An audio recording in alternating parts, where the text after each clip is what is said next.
नमस्कार दोस्तों, स्वागत है आपका आपके अपने YouTube channel RBSC online classes में। आज हम बात करेंगे आपका जो विज्ञान का पार्ट था, रसायन विज्ञान का, वो पूरा हो चुका है। यानी जो लेसन नंबर थे 5, 6, 7 और 8 चार थे जो रसायन विज्ञान के थे, यानी केमिस्ट्री वाले पार्ट थे, वो पूरे हो चुके हैं। आज से हम स्टार्ट करने जा रहे हैं भौतिक विज्ञान यानी फिजिक्स के बारे में। आपकी 10वीं क्लास के जो फिजिक्स के पार्ट हैं 9 नंबर, 10 नंबर और 11 नंबर, ये तीन पार्ट हैं जो आपके भौतिक विज्ञान के हैं। तो इसको समझने की बहुत ही जरूरत है, आपको ध्यान से समझना है और बहुत ही, क्योंकि ये जो पार्ट है ये आप बच्चों को बहुत मुश्किल लगते हैं, क्योंकि लोगों को फिजिक्स से वैसे ही डर लगता है। तो लेकिन मैं यहाँ पे कोशिश करूंगा बहुत ही आसान तरीके से समझाने की। तो आपको कोई चीजें रटने की जरूरत नहीं है। यहाँ पर मैं आपको समझाऊंगा नहीं, सिर्फ यहाँ पर समझने के साथ साथ आपको सभी चीजें याद भी करवा दूंगा। तो आप विश्वास रखें और लगातार वीडियो को देखते रहें। तो आज हम स्टार्ट करते हैं आपका चैप्टर नंबर 9वां चैप्टर स्टार्ट करेंगे, प्रकाश। यानी प्रकाश क्या होता है इसके बारे में पूरी जानकारी प्राप्त करेंगे।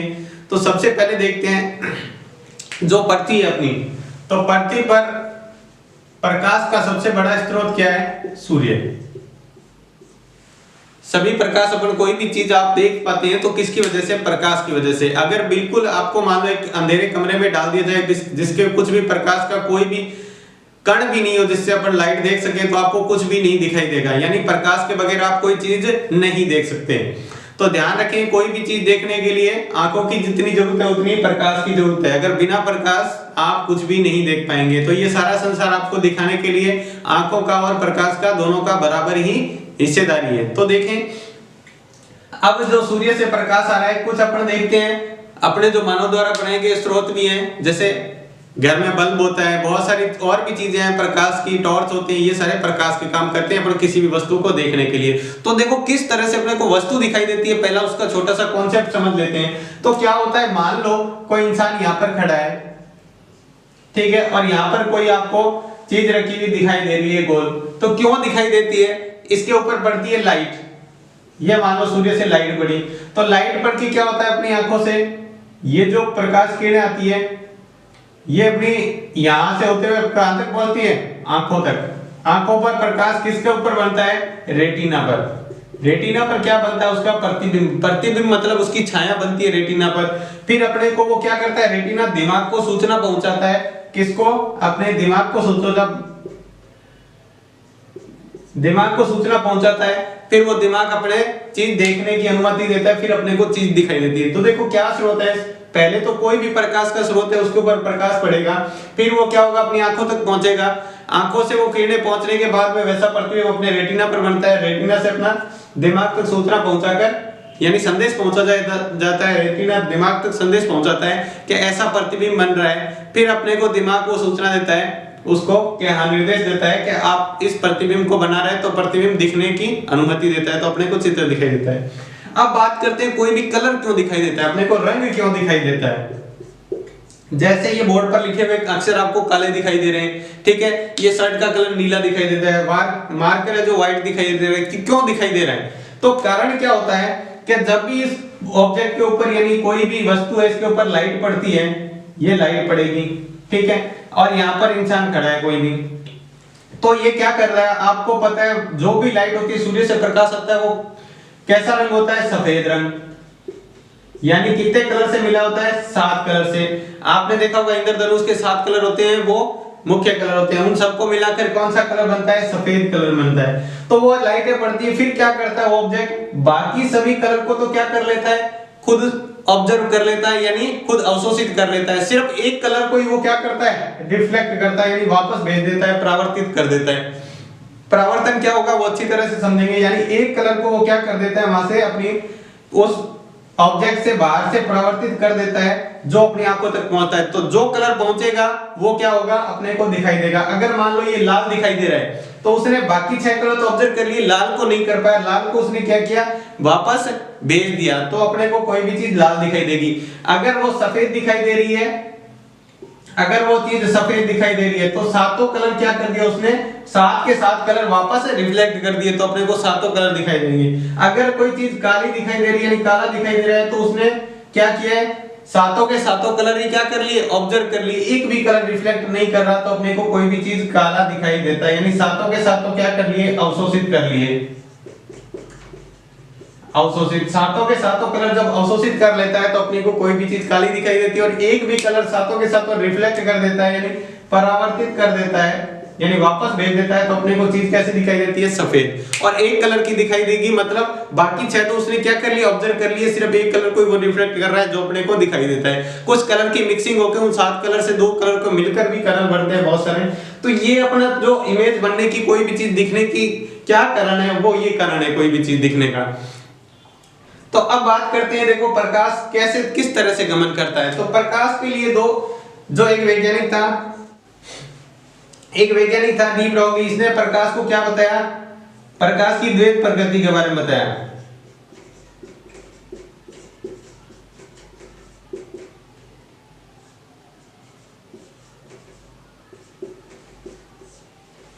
द्वैत प्रकृति के सिद्धांत को बताया। द्वैत प्रकृति का मतलब क्या होता है, प्रकाश कैसे गमन करता है, कि प्रकाश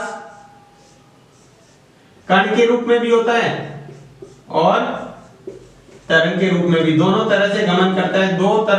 दो प्रकृतियां इसकी, इसलिए इसको द्वैत प्रकृति कहते हैं, यानी दो प्रकृति है, कण के रूप में और तरंग के रूप में भी दोनों तरह से गमन करता है। ठीक है, तो इसको कहते हैं डी ब्रॉगली का प्रकाश की द्वैत प्रकृति सिद्धांत। किसने दिया था, डी ब्रॉगली ने। ध्यान रखना, इस पार्ट में से एक ही पर्सन आएगा जो 5 नंबर का होगा, 2 पार्ट के अंदर होगा, एक 3 नंबर का आएगा, एक 2 नंबर का। पर्सन एक ही होगा, इसके 2 भाग होंगे, एक 3 नंबर वाला भाग होगा, एक 2 नंबर का, तो एक ही पर्सन आएगा। तो 5 नंबर बहुत ही महत्वपूर्ण है पार्ट के, बहुत ही आसान है। तो देखते हैं आगे इस पार्ट को। देखो यहाँ पे अब समझते हैं परावर्तन क्या होता है। अभी जो बात कर रहे थे परावर्तन के बारे में, ध्यान से समझे इसको। ये अपन दैनिक जीवन में बहुत सारी परावर्तन की घटनाएं देखते हैं परावर्तन के बारे में। तो देखिए क्या है परावर्तन, ध्यान से समझे इसको।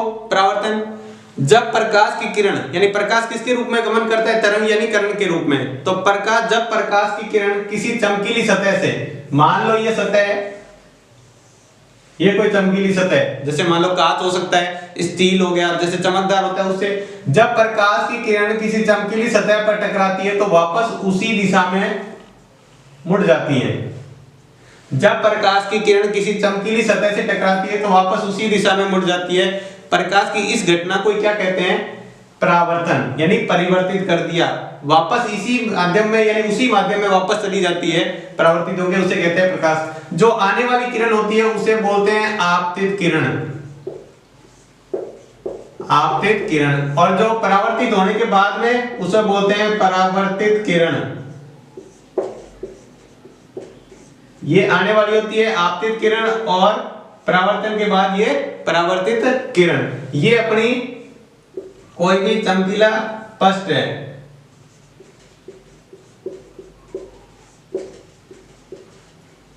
चमकीला पृष्ठ, तो देखो आएगी। जैसे अपन उदाहरण के लिए बात करें, आप देखते हैं कई बार जब जैसे कांच को सूर्य के सामने रखते हैं तो आपको दूसरी तरफ से एक फोकस बढ़ता हुआ दिखाई देता है, लाइट चमक दिखाई देती है दीवार के ऊपर भी। सूर्य के सामने जब कांच को ऐसे कर देते हैं तो अपने को क्या होता है, मान लो सूर्य की रोशनी इधर से आ रही है तो उससे टकराएगी और दीवार के ऊपर इधर वो सामने से चमकीला धब्बा दिखाई देगा। वो क्या होता है, वो परावर्तन की घटना। देखो इस तरफ से प्रकाश किरण आई, वापस इधर चली गई उसी दिशा में, यानी दूसरे दिशा में, अंदर इधर नहीं गई, दूसरी दिशा में, तो वो क्या कहलाती है, परावर्तन। यानी जब प्रकाश की किरण किसी चमकीली सतह से टकराती है तो वापस उसी दिशा में मुड़ जाती है या उसी माध्यम में मुड़ जाती है। प्रकाश की इस घटना को क्या कहते हैं, परावर्तन।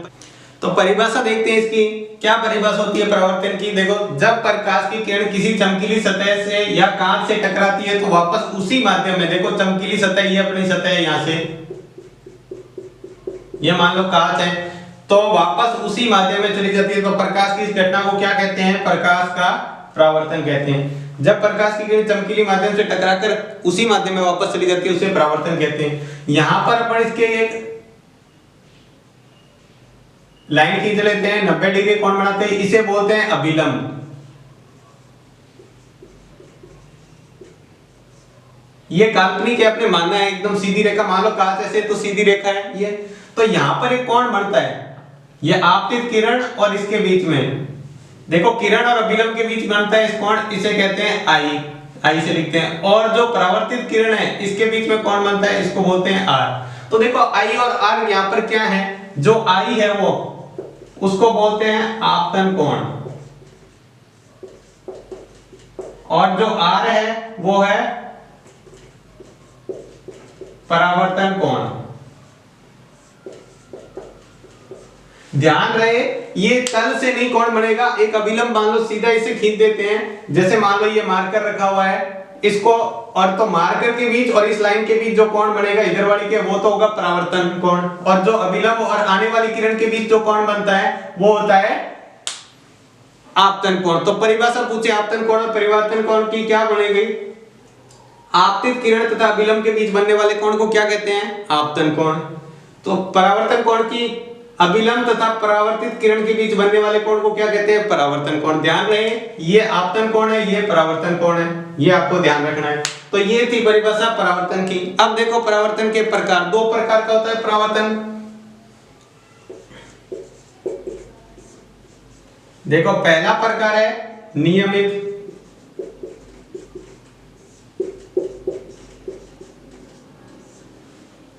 और दूसरा प्रकार है विसरित। देखो नियमित और विसरित दो प्रकार है, ध्यान से देखेंगे बिल्कुल अच्छी तरह समझ में आएगा।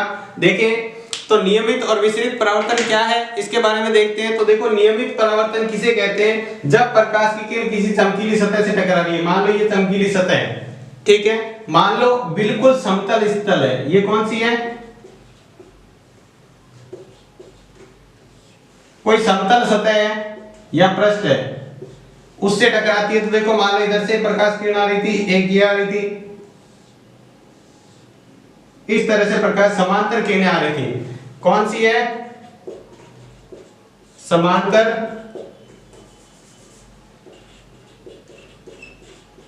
आपतित किरण।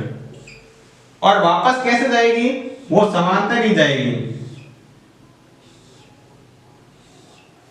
किसी देखो ये जो आपतित किरणें हैं, ठीक है, वो परावर्तन के बाद समांतर आपतित किरणें आ रही है और समतल सतह से टकराएगी, तो क्या होगी? आपने देखा है क्या, मान लो जैसे कांच बिल्कुल सीधा होता है, समतल कांच होता है, तो अपना परावर्तन कहाँ है? सारा का सारा एक कांच जितना ही दीवार के ऊपर बन जाता है, तो वो कौन सा होता है? नियमित परावर्तन। यानी समांतर किरणें आती है और ये कौन सी है?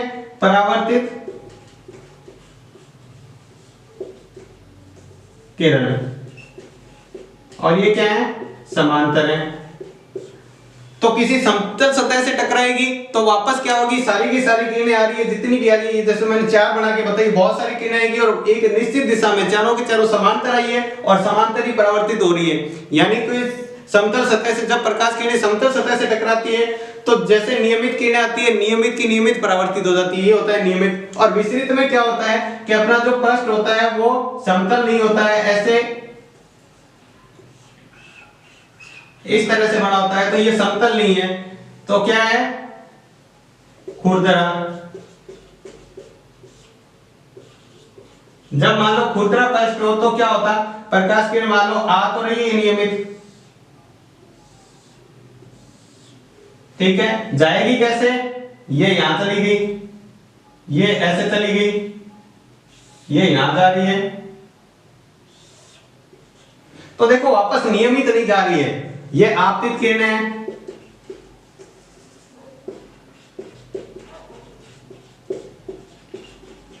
और ये परावर्तित किरणें हैं।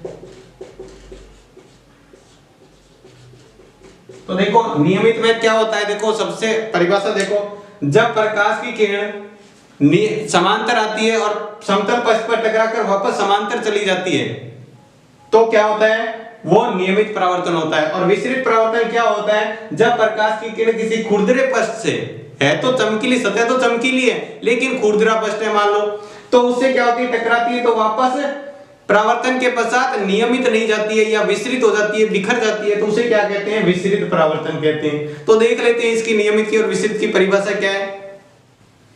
तो देख लेते हैं नियमित परावर्तन और विसरित परावर्तन की परिभाषा। वैसे तो आपको समझ में आ गया। तो देखो नियमित परावर्तन क्या होता है? जब प्रकाश की किरणें समांतर आपतित, जब प्रकाश की समांतर आपतित किरणें किसी समतल सतह से या पृष्ठ से टकराती है तो परावर्तन परावर्तित होकर पुनः समांतर ही जाती है, यानी परावर्तित होने के बाद वापस कैसे जाएगी, ये देखो आपतित किरणें आ रही है समांतर और वापस परावर्तन के पश्चात कैसे जा रही है, समांतर जा रही है।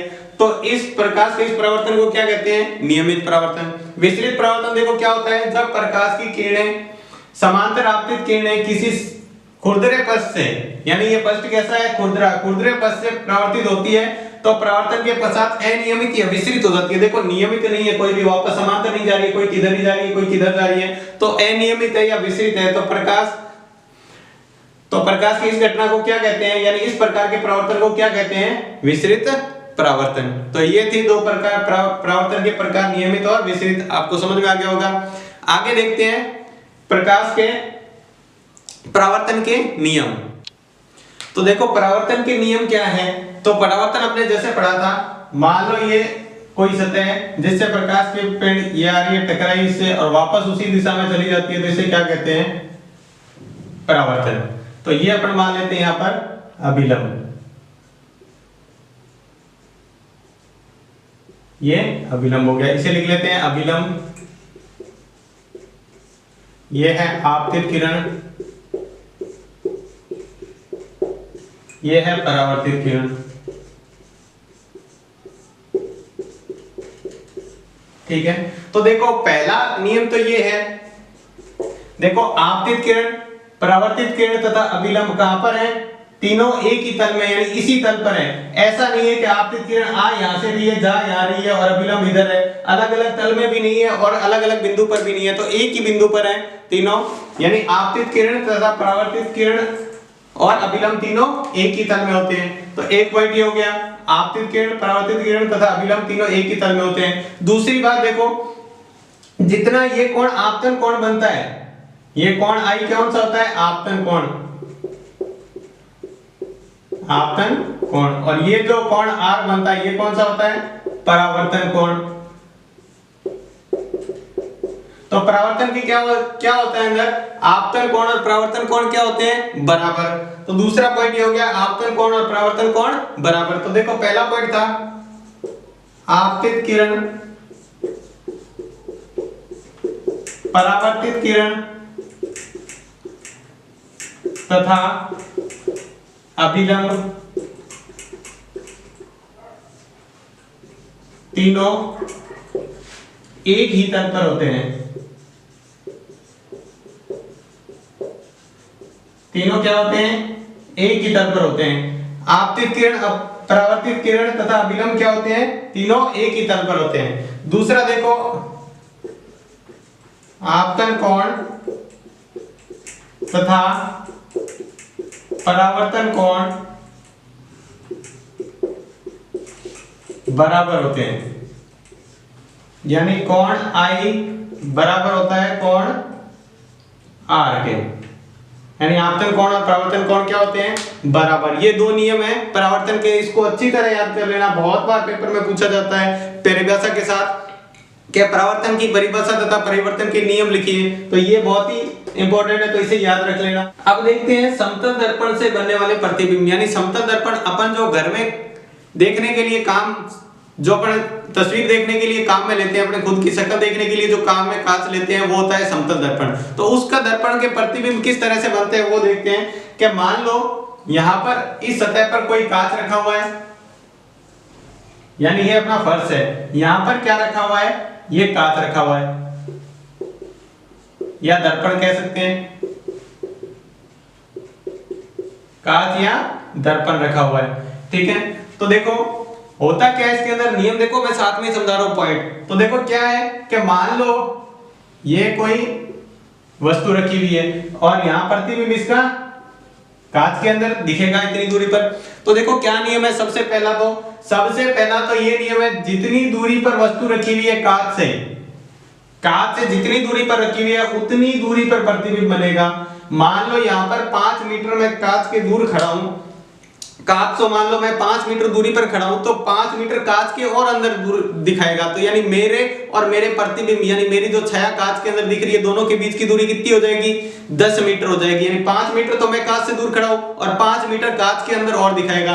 हमेशा ही आप कांच के सामने खड़े होते हैं, तो जैसे जैसे दूर होते जाएंगे तो कांच में भी आपकी दूरी वो और पीछे चला जाएगा। तो यानी प्रतिबिंब कितनी दूरी पर बनता है, जितनी दूरी पर कांच से वस्तु है उतनी अंदर दूरी पर प्रतिबिंब बनेगा। तो ये पहला नियम हो गया, यानी प्रतिबिंब उतनी दूरी पर बनता है जितनी दूरी पर आप कांच से खड़े हैं। दूसरा देखो ये क्या होता है, आकार भी उतना ही होता है, जितना वस्तु का आकार है उतना का उतना। देखो मान लो वस्तु इतनी ऊंची है तो इसका प्रतिबिंब इतना, ऐसा नहीं है प्रतिबिंब छोटा या बड़ा बनेगा, प्रतिबिंब उतना बनता है जितनी वस्तु का आकार होता है, ठीक है, वस्तु के आकार के समान उसका प्रतिबिंब बनता है। तीसरा पॉइंट देखो क्या होता है कि आभासी होता है, प्रतिबिंब कैसा होता है, आभासी। आभासी और वास्तविक का मतलब समझ लेते हैं, एक होता है आभासी, एक होता है वास्तविक। आभासी का मतलब आपको वैसी चीज कोई कांच के पीछे दिखाई नहीं देगी, आप वास्तव में कांच के पीछे जाके देखेंगे वैसा कुछ चित्र बन रहा है क्या, बिल्कुल नहीं है। आपको कांच के अंदर सिर्फ एक झूठा जिसे कहते हैं वो चित्र दिखाया जाता है, वो होता है आभासी। वास्तविक के अंदर वैसा तस्वीर आपको दिखेगी, वैसी तस्वीर आपको या तो उसकी छाया यानी चित्र बनेगा वैसा, या वैसी छाया दिखाई देगी। जैसे मान लो वास्तविक की बात करें, आप मान लो कांच के सामने ऐसे कर रहे थे और कांच के सामने आपने लाइट कर दी, ऐसे ये पेन कर दिया, तो पेन जो तस्वीर दीवार पर बनेगी उसके अंदर भी बीच में एक पेन की छाया दिखाई देगी, तो वो होता है वास्तविक प्रतिबिंब, यानी इसका प्रतिबिंब बन रहा है, वास्तव में वहां दिखाई दे रहा है दीवार के ऊपर वैसा प्रतिबिंब। लेकिन आभासी में क्या होता है, वैसा कुछ दिखाई नहीं देता है, सिर्फ वो झूठा चित्र होता है। तो ये वास्तविक और आभासी के बारे में तो अपन बात कर रहे थे।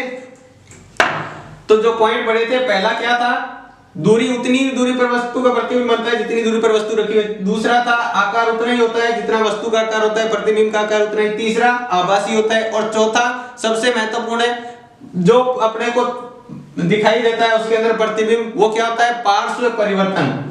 देखो ये पार्श्व परिवर्तन, ये समझ लेते हैं अच्छी तरह। पार्श्व परिवर्तन में क्या होता है कि जैसे मान लो मैं आपको समझाता हूं कि जैसे मैं कांच के सामने मान लो इस तरफ से मार्कर लेके हाथ में खड़ा हूं, तो मेरे कांच में प्रतिबिंब, देखो ये मेरा कौन सा हाथ है, राइट हैंड, तो मैं कांच के सामने ऐसे खड़ा हूं तो कांच में प्रतिबिंब कैसे दिखाएगा, मेरा ये कई हाथ जैसे दिखाएगा कि इस हाथ में मार्कर नहीं है, इस हाथ में मेरा मार्कर है, हाथ के सामने ऐसा प्रतिबिंब बनेगा। तो ये क्या हो गया, ये अब मेरा कौन सा हाथ दिखा रहा है, वो बायां हाथ, यानी जिसमें दायां बायां दिखाई देता है, जिस हाथ में उसी हाथ में दिखाई देगा। आपको इस तरह से खड़े हैं तो सामने वाले की तस्वीर देखेंगे तो उसका कौन सा हाथ दिखेगा, वो ये अभी देखो राइट हैंड दिख रहा है तो उसका कौन सा दिखेगा, जैसे दिखेगा लेफ्ट हैंड में। तो ये दायां बायां दिखाई देता है और बायां दायां, यानी राइट हैंड है वो लेफ्ट हैंड दिखाई देता है और लेफ्ट हैंड राइट हैंड दिखाई देता है, उसे कहते हैं पार्श्व परिवर्तन। तो इसके नियम देख लेते हैं कौन कौन से हैं, और पार्श्व परिवर्तन की परिभाषा भी पूछी जाती है तो इसको भी देख लेते हैं। तो देख लेते हैं इनके पॉइंट क्या क्या है। समतल दर्पण प्रतिबिंब के मुख्य बिंदु कौन कौन से, देखो एक तो समतल दर्पण में प्रतिबिंब उतनी दूरी पर बनता है जितनी दूरी पर वस्तु रखी हो, कांच से जितनी दूरी पर वस्तु रखी हो उतनी अंदर दिखाई देगा। मान लो ये दूरी 5 फीट है तो अंदर भी कितना देगा, 5 फीट। तो टोटल यहां से यहां तक दूरी निकाले तो कितनी हो जाएगी, 10 फीट हो जाएगी, ठीक है। तो ये हो गया। दूसरा, प्रतिबिंब का आकार वस्तु के आकार के बराबर होता है, यानी जितनी वस्तु की साइज है, यहाँ मान लो ये ऊंचाई h है तो यहाँ पर भी ऊंचाई कितनी होगी, उतनी की उतनी h ऊंचाई होगी, यानी जितनी वस्तु का साइज होता है उतना का उतना साइज दिखाई देता है। तीसरा पॉइंट हो गया, वस्तु का प्रतिबिंब कैसा होता है, आभासी होता है। कांच के सामने वैसी कोई तस्वीर नहीं बनती है, वो सिर्फ कांच के आपको अंदर दिखाई देती है, नहीं झूठी तस्वीर दिखाई देती है। चौथा पॉइंट है, समतल दर्पण का प्रतिबिंब पार्श्व परिवर्तन दिखाई देता है, यानी पार्श्व परिवर्तन किसे कहते हैं, ऐसा परिवर्तन जिसमें हमारा बायां भाग दायां दिखाई देता है तथा दायां भाग बायां दिखाई देता है। बायां भाग होता है वो कांच के अंदर देखेंगे दायां दिखाई देगा, और जो दायां भाग होता है वो देखेंगे तो बायां दिखाई देगा। तो ऐसे परिवर्तन को क्या कहते हैं, पार्श्व परिवर्तन कहते हैं। तो ये जो आपकी क्लास थी आज, इतनी बात करेंगे। क्लास आपको समझ में आई होगी। अगर इसके अंदर आपको कुछ समझ में नहीं आया है तो कमेंट बॉक्स में लिखें। अगर आपको क्लास अच्छी लगी है तो प्लीज इसे लाइक और सब्सक्राइब करें। धन्यवाद।